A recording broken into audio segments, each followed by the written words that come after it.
안녕하십니까. 박정호의 손에 잡히는 경제 플러스 박정호입니다. 최근 한국과학기술정보연구원에서요, 디지털 전환과 혁신을 이끄는 10대 미래 과학기술을 발표했습니다. 이번에 발표된 10대 기술은 2020년대 후반까지 크게 성장할 것으로 전망되는 기술들이라고 하는데요. 다시 말해 불과 몇 년 지나고 나면 우리 눈앞에 펼쳐질 기술들이라고 합니다. 이번에 발표된 기술들 중에 저는 크게 눈에 띄는 것들이 몇 개 있었는데요. 무인 항공기가 지원하는 3D 네트워크, 인공지능 보안 기술, 사용자 맞춤형 자율주행 기술 등인데요. 이 기술들의 공통점들이 있어 보였기 때문입니다. 그동안 사람이 해왔던 일들을 이제 더 이상 사람에 의존하지 않아도 되게 만드는 기술들로 보이더라고요. 무인 항공기, 자율주행, 인공지능 보안, 이런 용어들 속에는 그 어느 곳에서도 사람 흔적을 찾을 수가 없기 때문입니다. 이런 추세라면요, 2030년 박정호의 손에 잡히는 경제 플러스는 그럼 어떻게 진행하게 될까요?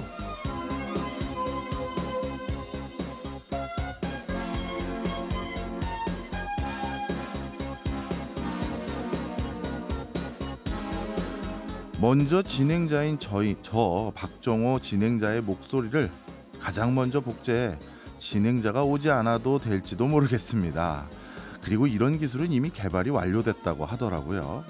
마찬가지로 게스트들도 필요 없어질지도 모르겠네요. 각 분야 전문가들의 칼럼과 기사들을 취합해 가장 좋은 내용을 인공지능 챗 GPT 같은 것이 작성해 줄지도 모르니까요. 많은 사람들이 앞서 열거한 기술 개발을 꼭 반기지만 못하는 이유도 아마 이런 이유가 아니지 않을까 생각해 봅니다. 2월 3일 금요일 박정호의 손에 잡히는 경제 플러스 광고 듣고 시작합니다. 이번 주와 다음 주 경제 이슈를 분석하고 전망하는 시간이죠. 리뷰 앤 프리뷰. 오늘도 박연미 경제평론가와 함께합니다. 어서 오세요. 안녕하세요. 네, 요즘은 이슈가 너무 많아서 고르시기도 어려울 것 같아요. 진짜요. 이게 반가운 소식이 아닐 때가 많아서 좀 그렇죠. 고민되지만 그래도 조금씩 나아지는 과정이 아닐까 이렇게 희망을 가져봅니다. 네. 자, 그럼 먼저 리뷰부터 해봐야 될 것 같은데요. 어제 정부가 전세 사기 예방 그리고 피해 지원 방안을 내놨다고요? 어떤 겁니까? 네, 정부가 올해 전세 사기 피해가 극심할 거다 이런 전제를 가지고 내놓은 방안입니다. 지난해에 생각해 보시면 그 빌라왕 사기 사건. 네. 한 사람이 수백 채, 수천 채를 가질 수가 있구나. 이걸 확인시키기도 했고, 우리가 가지고 있는 전세 보증보험이라는 것이 얼마나 구멍이 많은가 이것도 알게 음, 됐거든요.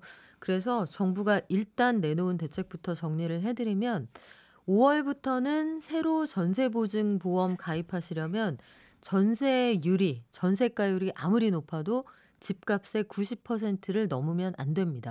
예전에는 얼마까지 됐어요? 100%까지 다 다 해줬어요. 해줬어요. 네. 이게 2013년에는 전세가율이 연립이나 다세대 기준으로 70% 이하까지만 가입이 가능했는데 2014년에는 80% 그리고 2017년 2월부터는 100%다 해주다 보니까 그러면 이렇게 생각하실 수 있죠. 아니 세입자들이 좀 든든해지는 거 아닌가요?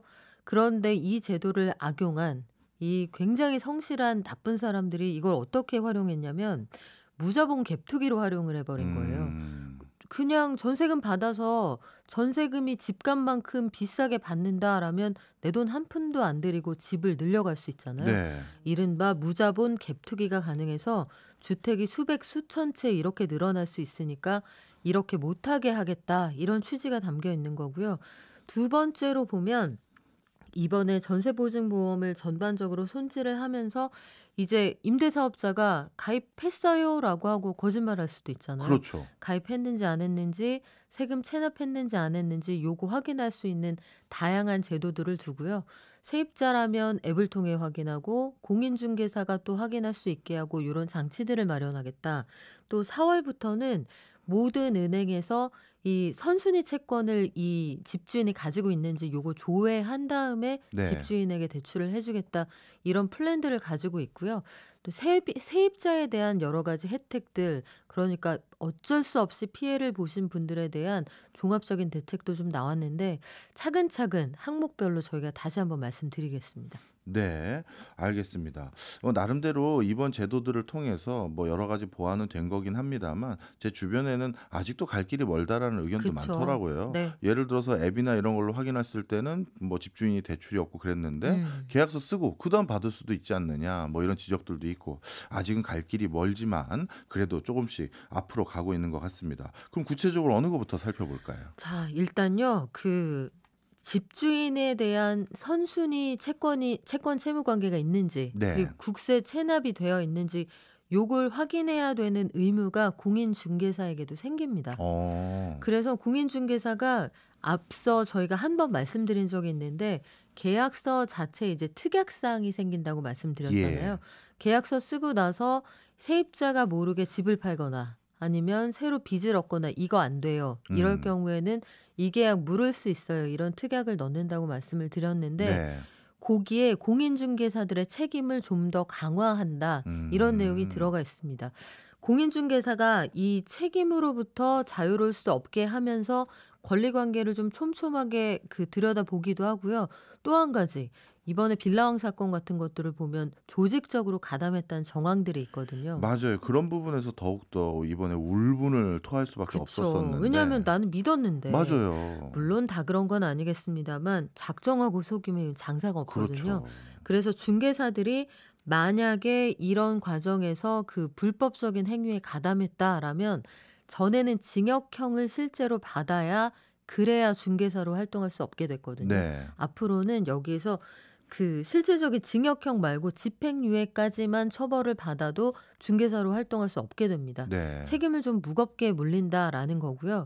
중개사 말고 새로 신축 빌라의 경우에는 거래된 적이 없으니까 대체 이게 얼마짜리야? 맞아요. 그러면 여기에서 90%면 얼마야? 이거 좀 막연할 수 있잖아요. 맞아요. 이럴 때 이용하게 되는 게 감정평가라는 겁니다. 예. 근데 감정평가사가 만약에 3억 원짜리 빌라를, 제가 보기엔 한 5억 돼요. 그러면 5945, 4억 5천까지 받을 수 있어요. 이렇게 해버리면 이 90%로 제한해도 소용이 없어지는 이 제도의 거잖아요. 의미가 없어지는 거잖아요. 그쵸. 그래서 감정평가사의 업감정, 소위 부풀리기식 감정, 이게 드러날 경우에는 금고 1회만 받아도 자격이 취소되는 걸로 처벌은 처벌대로 강화하고요.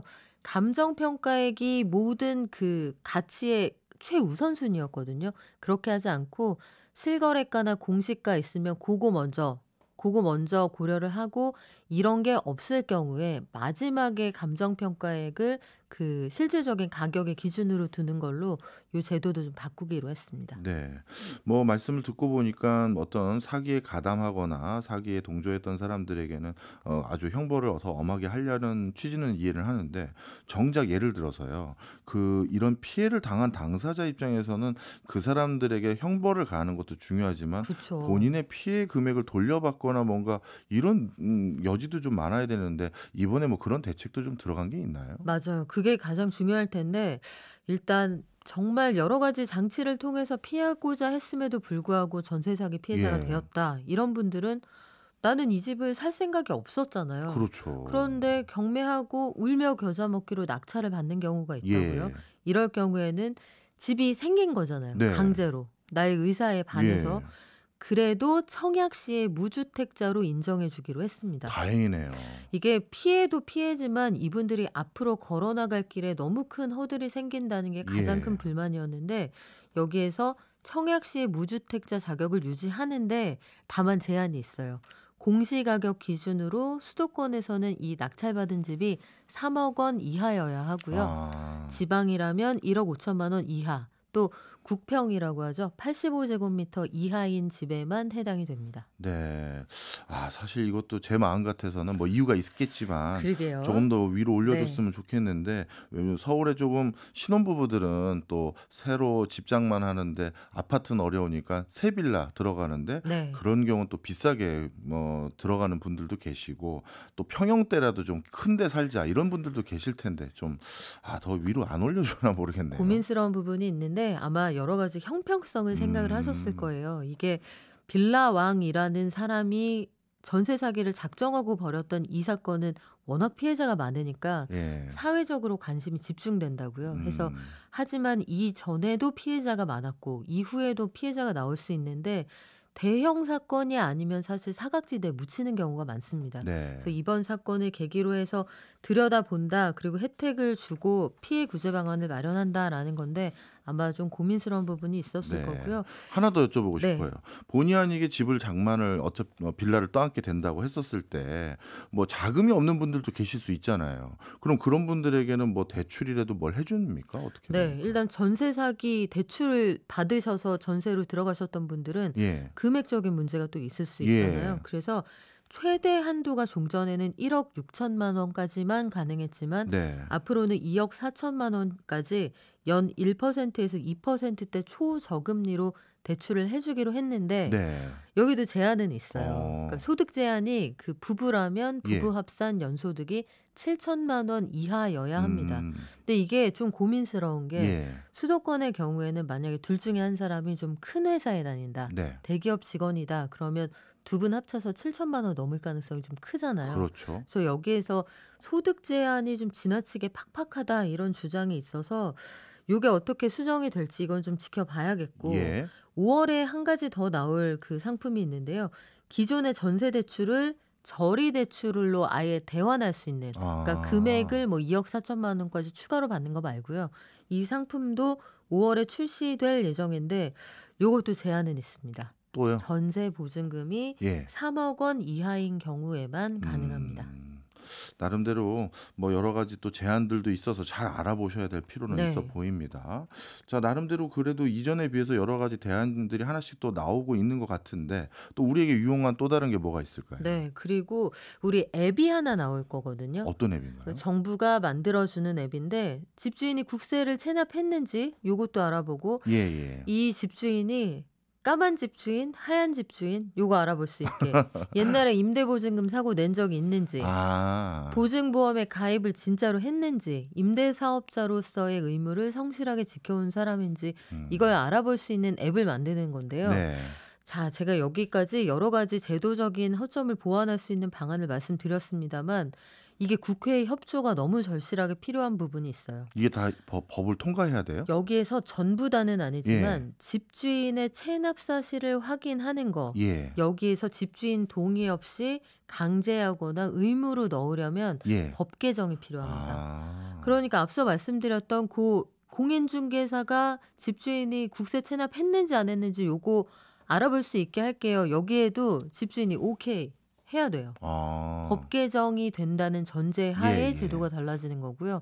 이 앱을 통해서도 이 사람이 세금 체납했는지 안 했는지, 사고 냈는지 안 냈는지 요거 법 개정이 필요한 사안입니다. 그래서 음. 국회가 적극적으로 좀 발빠르게 움직여야 되는 그런 시점입니다. 네. 그러면 이 앱을 통해서는 뭐 흔히 말해서 빌라라든가 이런 다세대 연립주택들뿐만 아니라 다른 모든 뭐 오피스텔도 이런 것들 다 알아볼 수 있는 거예요? 네, 일단 모든 형태의 주택에 대해서 알아볼 수 있도록 하겠다. 이게 정부 계획인데 안심 전세 앱 이렇게 해 놓았거든요, 이름을. 네. 일단은 시세 파악이 어려웠던 다세대나 연립주택 50가구 미만의 소형 아파트부터 정보를 제공을 하고 그다음에 점차 확대해서 정보를 늘려나갈 계획인데 요 주거용 오피스텔 이게 빌라 다음으로 문제가 될 수 있다는 얘기가 굉장히 많아요. 음. 작년에 잘 기억해 보시면 집값이 너무 오르고 전세가 귀해지니까 재작년, 작년에 이 주거용 오피스텔의 바닥 난방이 가능하도록 허용을 하기 시작했거든요. 예. 그러니까 거기서 살 수도 있게 하겠다라는 거잖아요. 음. 그러니까 대안으로서 제시한 건데 오피스텔은 빌라보다 더 싸단 말이에요. 예. 수도권에서도 1억 원에서 2억 원 사이의 거래가 가능하니까 무자본 갭 투자를 했다라면 이건 더 많이 가질 수 있다는 게 이론적으로 가능합니다. 그렇겠네요. 그래서 정부가 오피스텔에 대해서도 집중적으로 정보를 제공하겠다 이런 계획입니다. 네, 다행입니다. 조금씩 제도 보완이 되고 있고 국회 동의까지 있으면 좀 더 빠르게 안착될 수 있을 거라고 기대가 됩니다. 자, 이번에는 좀 프리뷰 해보겠습니다. 다음 주 주로 토픽 중에서 가장 중요한 게 어제 연준 금리 추가 인상했는데 이것이 시장에선 반색을 했다는 얘기가 있는데 이게 뭐 어떻게 해석해야 되나요? 그렇죠. 작년에는 금리 올린다, 올릴 것 같다. 여기까지만 해도 그러니까 예. 제스처만 취해도 주가 시장이 막 떨어지고. 기침하고 콧물 흘리고 난리가 예. 났었는데 금리를 올리건 말건 이제 아유 금리 뭐 0.25% 포인트쯤이야. 이런 방식으로 시장이 소화를 하더라고요. 이게 무뎌진 거예요, 뭐예요? 그러니까요. 이 간밤에 그러니까 미국 시간 기준으로 2월 1일에 FOMC 결과가 나왔습니다. 종전보다 0.25% 포인트 높은 4.75%까지 미국 금리가 올라갔는데 요게 정말 오랜만에 굉장히 높은 수준임에도 불구하고 사람들은 이제 끝이 보이는구나. 음. 왜냐하면 파월 연준 의장이 이제 디스인플레이션이라는 얘기를 처음으로 꺼냈거든요. 네. 디스인플레이션 프로세스가 시작되는 것 같아. 그래서 아, 이제는 연준이 끝까지 가 있는구나. 시장은 그렇게 해석을 해서 어제, 오늘 주가 다 올랐고요. 그래서 우리의 금리가 어떻게 될 거냐. 결국 우린 그게 제일 궁금하잖아요. 시중금리가 FOMC와 무관하게 아마 앞으로도 조금씩 더 내려갈 것으로 보입니다. 일단요, 1월 말 기준으로 주택담보대출 금리는 종전보다 최고 금리 최고 상한선 기준으로 해서 이미 1%포인트 정도 떨어졌어요. 한 달 네. 사이에. 그래서 이제는 주택담보대출 받으러 가신다라고 하면은 뭐 8%, 7% 이런 얘기하던 때는 지나갔습니다. 시중 5대 은행이 4.8에서 6.8 사이에서 이제 대출을 해주고 있는 그런 상황이고요. 신용등급 좀 좋으신 분들은 한 5% 미만으로도 받으실 수가 있다고 해요. 불과 몇 개월 사이에 또 이렇게 다시 낮아졌네요. 그러니까요. 그리고 한국은행도 이창용 총재가 그런 말씀하셨잖아요. 우리는 정부로부터 자유로운데 미국으로부터는 자유롭지 않아. 예, 했었죠. 연준으로부터는 자유롭지 않아라고 얘기를 했지만 우리도 이제 요 정도면은 환율 괜찮고 상황 좀 동결하면서 지켜볼 수도 있지 않을까 싶습니다. 네. 이제 문제는 미국 금리 추세는 알았는데 제일 중요한 게 이제 한국이긴 한데 당장 궁금한 게 그럼 앞으로 우리나라 금리 추세, 기준금리 추세도 궁금하게 되는데 네. 어젠가요? 물가 상승률 발표난 걸 봤더니 여전히 5%대예요. 그게 이제 고민거리예요. 네. 소비자 물가 상승률이 1월 5.2%로 나타나서 그러니까 계속 5%였긴 한데 오름세가 석 달 만에 예. 다시 확대됐잖아요. 예. 근데 여기에서 이게 좀 특수한 상황이 있었는데 1월 물가 오름세 특히 공공요금의 영향을 굉장히 많이 받았고요. 그 가운데서 대부분은 전기요금이 차지했다고 보시면 됩니다. 1월에 전기요금이 킬로와트 시당 추가로 13.1원이 올라갔거든요. 그러니까 작년에 내내 올랐고 그거 받고 13.1원 얹었다. 근데 이게 끝이 아니에요. 앞으로 더 오를 것 같아서 요거는 물가를 자극하는 요인이 될 수 있을 텐데 그러면 또 합리적인 소비자들이 사용량 등으로 대응을 하실 테니 여름 상황은 좀 지켜봐야겠죠. 네. 뭐 한은에서도 물가와 상관없이 저번에 회의 때는 추가적인 금리 인상은 하지 않을 의도들을 많이 내포하셨는데 네. 만약에 이 지금 다시 물가가 좀 불안불안해지는 요소가 더 올라가거나 유지된다면 우리나라에서 혹시 추가적인 금리 인상 할까요? 저는 그럴 가능성은 크지 않은 음. 것 같아요. 왜냐하면 간담 상황 말씀드렸던 FOMC에서도 종전에는 굉장히 다양한 의견이 많았거든요. 네. 나는 5.7까지 가야 된다 생각해. 나는 5, 나는 5.5, 나는 5.1 이렇게 의견이 다양했는데 간밤 FOMC도 그러니까 하루 전 FOMC도 오랜만에 만장일치로 0.25%포인트 올리자 이렇게 예. 의견이 나왔습니다. 한국은행에서도 다양한 의견이 굉장히 촘촘하게 이 구간마다 있었는데 아마도 다가오는 2월 23일 회의에서는 그래 상황 누적된 상황 좀 지켜보자. 대외 변수 좀 줄어들었고 우크라이나 전쟁 이제 상수가 됐고 에너지 가격 떨어지고 있으니까 우리 좀 지켜보자. 다만 공공요금은 우려한다. 요 정도의 통방문이 나오지 않을까 저는 그렇게 예상을 하고 있습니다.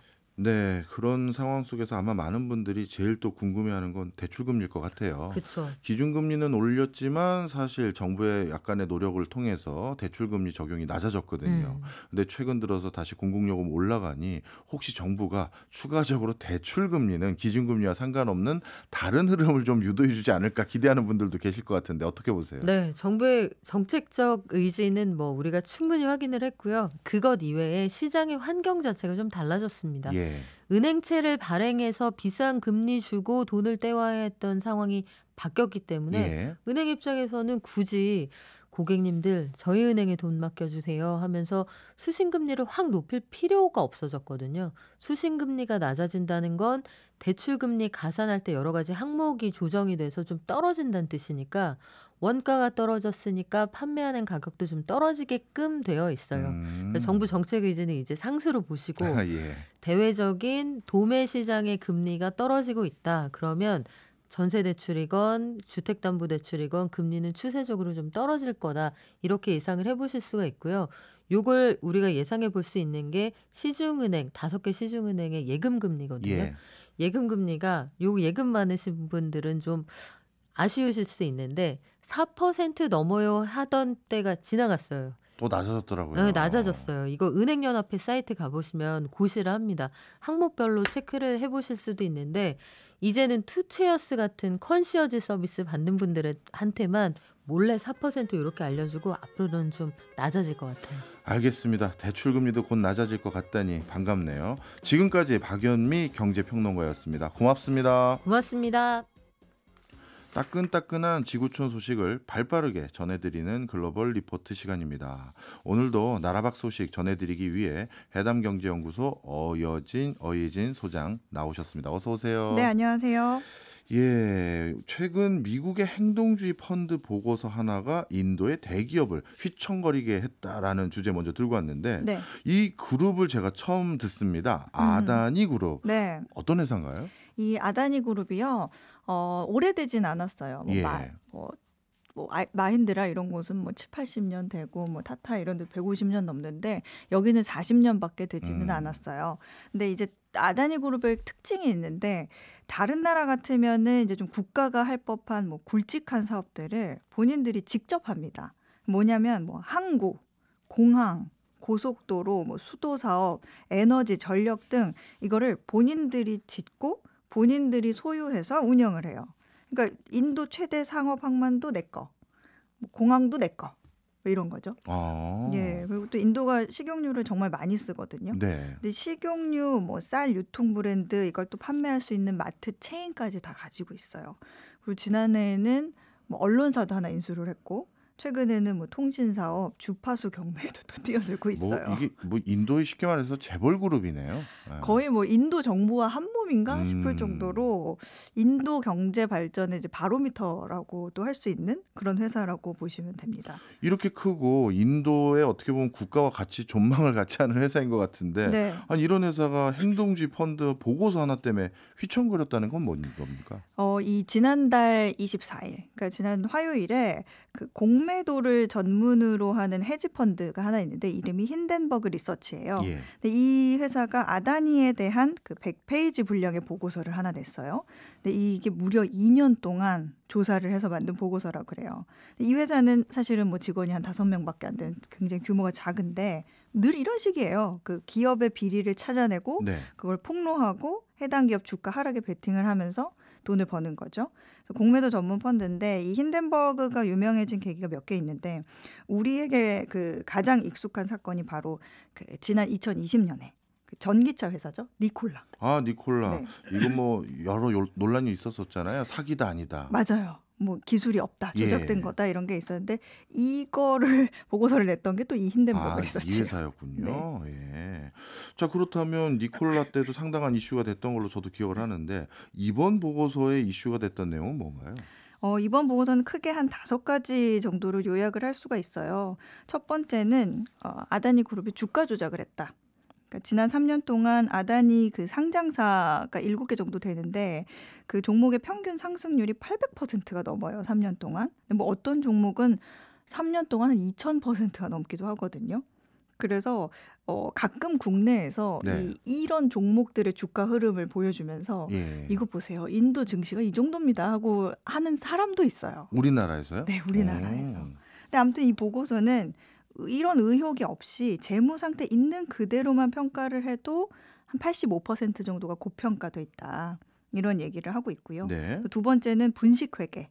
그러니까 여기에 이 아다니 그룹 회계를 감사해주는 회사도 허구일 가능성이 있다. 이런 의혹을 제기했고 또 세 번째는 그 조세 피난처를 이용한 돈 세탁인데 페이퍼 컴퍼니 설립 과정에서 불법적인 일들을 저질렀다는 거예요. 아니 지금까지만 해도 사실 이 회사가 이게 제대로 된 회사냐 의구심이 되는데 주가는 85%까지 고평가됐고 분식회계에다가 돈까지 빼돌렸다는 건데 더 있습니까? 더 있어요.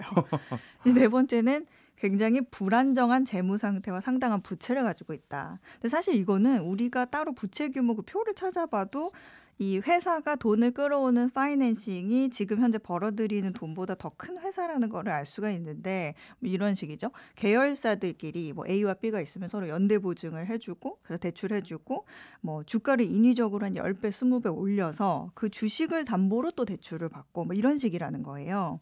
근데 이런 내용에 대해서 아다니 그룹은 전면 반박하죠. 우리는 뭐 현지법 준수하고 필요한 공시를 했다. 이거는 계산된 증권 사기다. 이런 식의 반응을 또 보이고 있죠. 네, 사실 이런 정도의 뭐 사실 여부는 아직 확인은 안 됐겠지만 네. 만약에 이런 정도 여러 가지 불법적인 일들이 자행되는 정도의 회사라면 그냥 일반적인 대기업 이렇게만 볼 수는 없을 것 같아요. 그렇죠. 이게 사실은 인도 내부 얘기를 들어보면 이 보고서는 사실일 가능성이 높다라는 얘기는 있어요. 근데 이 아다니 그룹이 이렇게까지 성장할 수 있었던 거는 아무래도 네. 그 정부와 굉장히 가까이 결속이 돼 있기 때문인데 결론적으로는 뭐 이런 거죠. 국가 재정을 들이지 않고 세금을 높이지 않으면서 인프라를 건설하고 싶은 인도 정부와 예. 또 세금은 내기 싫은데 도로는 좀 있었으면 좋겠다 이렇게 생각하는 국민들의 합의가 만들어낸 사업체다 이렇게도 볼 수가 있죠. 비즈니스 모델이 어떻게 보면 이 두 가지를 노린 건가? 그렇죠. 좋게 말하면 국가 발전에 필요한 일을 도맡아 하는 애국 기업이고 예. 나쁘게 말하면 정경유착의 끝판왕이다 이런 거죠. 근데 생각보다 예상외로 인도 국민들이 굉장히 국수주의가 강한 국민들이거든요. 그럼요.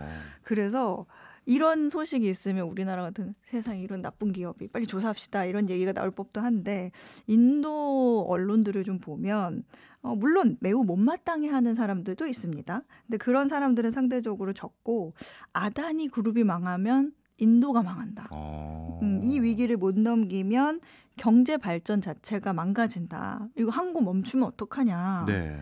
망하면 안 된다라고 생각하는 게 인도인들의 대부분의 생각이라 그래요. 그래서 좀 이번 사태를 오히려 더 똘똘 뭉치는 계기가 되고 있다고 합니다. 아니 본인들 그 대표 기업 중에 한 곳에서 부정부패와 같은 일들을 저질렀는데 그런 내용을 지적하는 보고서가 나왔는데 오히려 그 기업을 옹호한다. 아, 저로서는 언뜻 네. 이해가 잘 안 되는데 뭐 지금 현재 그러면 이 아다니 그룹 이런 이슈들 논쟁들이 있는데 뭐 내부에서 어떤 분위기 달라지는 점들이 있나요?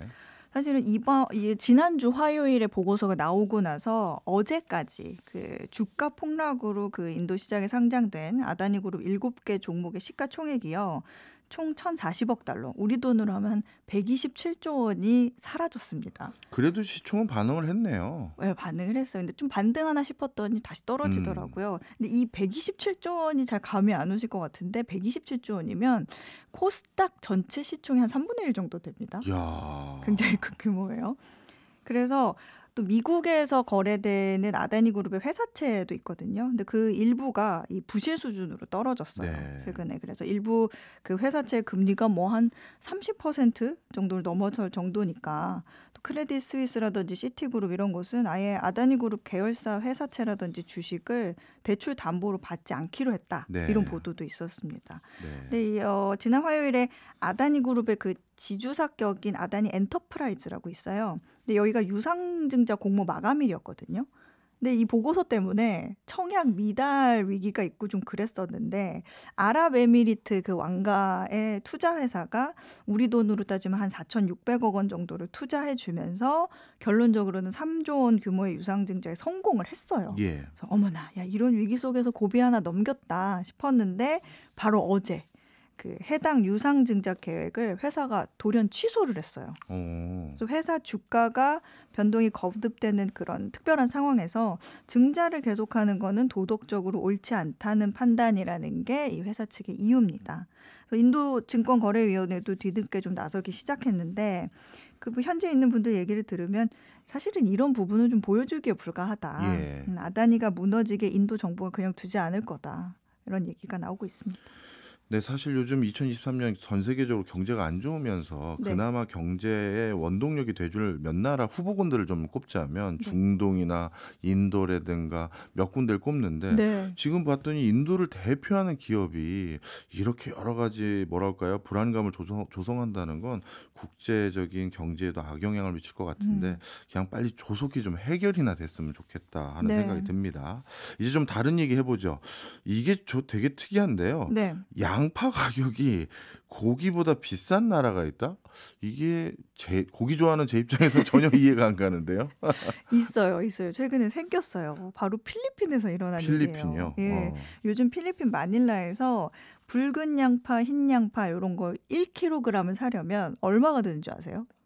붉은 양파, 흰 양파 각각 하나씩을 1kg. 1kg을. 참고로 우리나라 같은 경우에 슈퍼에서 좀 어느 정도 큼직한 양파 한 3개 정도가 한 3-4천 원 하거든요. 비싸다고 하니까 한 두세 배 되나요? 한 10,000원 되나요? 우리 돈으로 하면 필리핀에서는 1kg에 18,000원은 줘야 살 수 있다 그래요. 엄청 비싸네요. 거의 뭐 한 4배에서 6배 정도 비싼 거죠. 1kg에 18,000원이면 진짜 고기보다 비싼 거 맞는 것 같기도 네. 한데요. 네. 근데 필리핀에서 이 양파 가격이 더 비싸게 느껴지는 이유가 필리핀 하루 최저임금이 9달러예요. 예. 그러니까 우리 돈으로 하면 한 12,000원 정도 되죠. 그러니까 네. 이거보다 훨씬 웃도는. 네.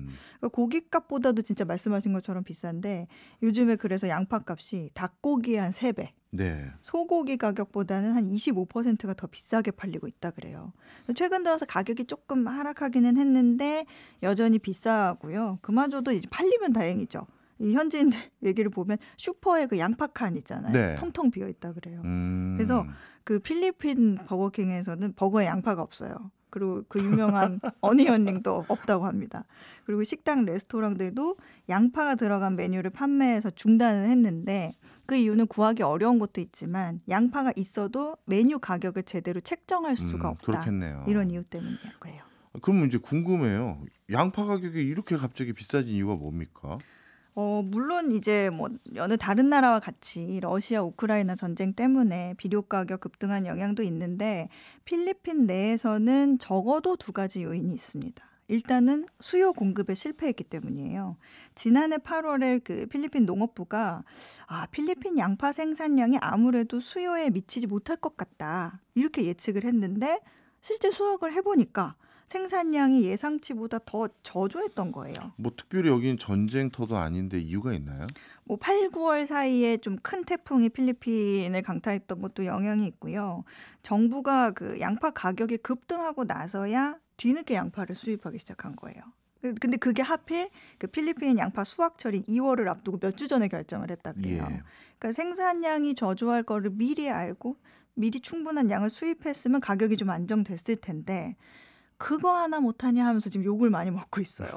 그리고 또 하나는 조금 이어지는 얘기기는 한데 지난해에 당선된 마르코스 주니어 그 대통령 탓을 하기도 해요. 네. 이 사람이 그 7, 80년대 그 필리핀 독재자죠. 그 페르난디드 마르코스 그 사람과 그 마르코스 대통령 그 궁에 그 명품 구두와 네. 옷이 가득 있었던 아멜다 예. 그 여자의 아들입니다. 예. 근데 이 마르코스 대통령이 당선되고 이런 얘기를 했거든요. 내가 대통령을 하면서 농업부 장관도 하겠다. 그러면 나라의 식량 문제를 해결할 수 있어요. 하고 약속을 했어요. 문제는 이 사람이 농업 분야의 경험이 없는데도 겸직을 한 거예요. 예. 그러니까 결국에 빠른 해결책을 찾기가 어려웠고 이러다 보니까 지난 몇 달 동안 뭐 소금, 설탕부터 해서 필리핀 대부분의 식자재 가격이 굉장히 많이 올랐어요. 그중에서는 양파가 가장 부족하게 된 거죠. 저도 필리핀 뭐 몇 번 가봤지만 음식에 의외로 양파 많이 들어가는 중국만큼은 아닌데 그래도 꽤 많이 들어가는 걸로 기억을 하는데 네. 그러면 지금 여기는 식자재를 뭐 크게 대체하면서 뭐 다른 것도 가격 뛰고 막 이러지 않을까 걱정되는데요. 맞아요. 이 필리핀이 기본적으로 뭐 마늘과 양파를 뭐 볶거나 버무리거나 소스에 활용하는 요리가 많은데 필리핀 사람들이 한 달에 소비하는 양파만 2만 톤에 달한다 그래요. 근데 양파가 이렇게 중요한 식자재다 보니까 밀수하려는 시도도 굉장히 많이 적발되고 이런 걸 가장 잘할 만한 승무원들까지 네. 밀반입하려다가 붙잡힌 일도 있었습니다. 그 미국 슈퍼에 보면 조미료 중에 어니언 파우더라고 있거든요. 예. 근데 이 미국 여행을 가는 필리핀 관광객들이 이걸 기념품으로 다 쓸어오는 거예요. 그러면서 SNS 이런 데 보면 나 지금 슈퍼마켓 5번째 돌고 있는데 어디에도 없다 이 어니언 파우더 예. 이런 얘기도 있고 이 양파가 이제 부의 상징이 되다 보니까 최근에 필리핀에서 결혼하는 신부가 그 꽃 대신에 부케 대신에 설마 양파를 뿌려요? 샬롯이라고 하죠. 좀 양송이 네. 버섯 정도의 작은 양파가 이제 한가득 달린 그 다발을 예. 부케 대신에 들고 결혼한 사진이 지역 언론에 실리기도 했어요. 그래서 양파 그 한 다발로 만든 부케가 한 우리 돈으로 18만 원 정도 했다 비싸네요, 그래요. 역시. 근데 꽃값은 33만 원이었어요. 아. 훨씬 저렴하면서 예. 활용도가 높아서 답례품으로 나중에 다 제공을 했다고 합니다. 예, 어떻게 보면 진짜 뭐 즐거운 에피소드는 될 수 있는데 야, 양파가 이렇게 귀한 것이라니 네. 예, 좀 놀랍습니다. 자, 이번에 또 다른 나라 한번 가보려고 하는데 이번엔 독일 얘기네요. 네. 독일에서 시민권 취득 기준이 전보다 훨씬 좋아질 것이다라는 주제네요. 네, 독일은 그 이중 국적을 엄격하게 금지하는 나라예요. 네. 독일에 사는 사람 중에 독일 여권을 가지고 있지 않은 사람 수가 한 1,000만 명 정도에 달하는데 이게 인구의 약 12%에 해당하거든요. 이 사람들 중에 또 절반 정도는 적어도 10년 동안 독일에 살았지만 국적은 취득하지 못한 사람들이에요. 그러니까 아무리 오래 살고 독일이 내 마음의 고향이 됐을지라도 시민권이 없으면 결론적으로는 뭐 투표권도 없고 네. 좀 안정적인 직업도 찾기 어렵죠. 근데 작년 초부터 그 독일 정부가 시민권 취득을 요건을 좀 완화하겠다고 발표는 했었는데 아직 시행은 안 됐고 현재 독일 의회에서 통과를 눈앞에 두고 있습니다. 올해 한 6월 정도가 되면 시행될 수 있을 것으로 예상을 하고 있어요. 근데 법안의 주요 내용은 이래요. 그 기존의 독일 거주 8년 이상이어야 했던 시민권 신청 기준을 5년으로 낮췄고요. 기존 국적을 포기하지 않아도 됩니다. 네. 그러니까 이중 국적 또는 다중국적, 다국적 취득이 가능하다는 예. 거예요.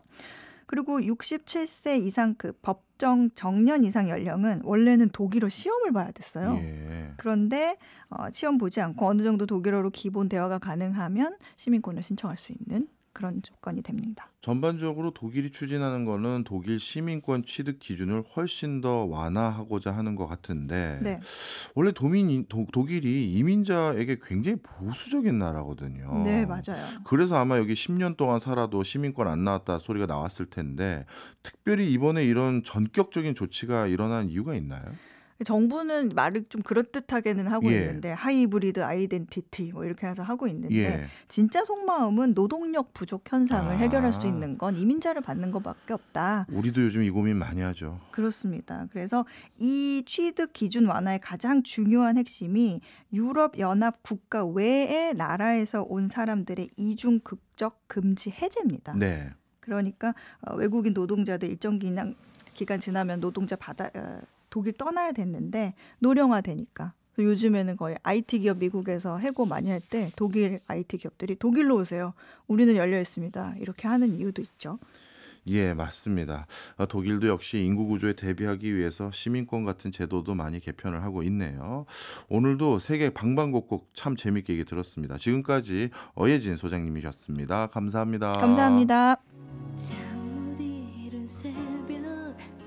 예, 예측하신 분들 많을 것 같은데요. 박정호의 손에 잡히는 경제 플러스 오늘 끝곡은 양파의 애송이의 사랑 골라봤습니다. 오늘도 무탈한 하루 보내시길 바라면서 박정호의 손에 잡히는 경제 플러스 내일 11시 5분에 다시 찾아오겠습니다. 고맙습니다.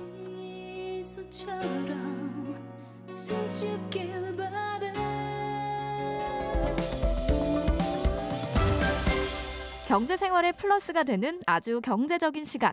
박정호의 손에 잡히는 경제 플러스.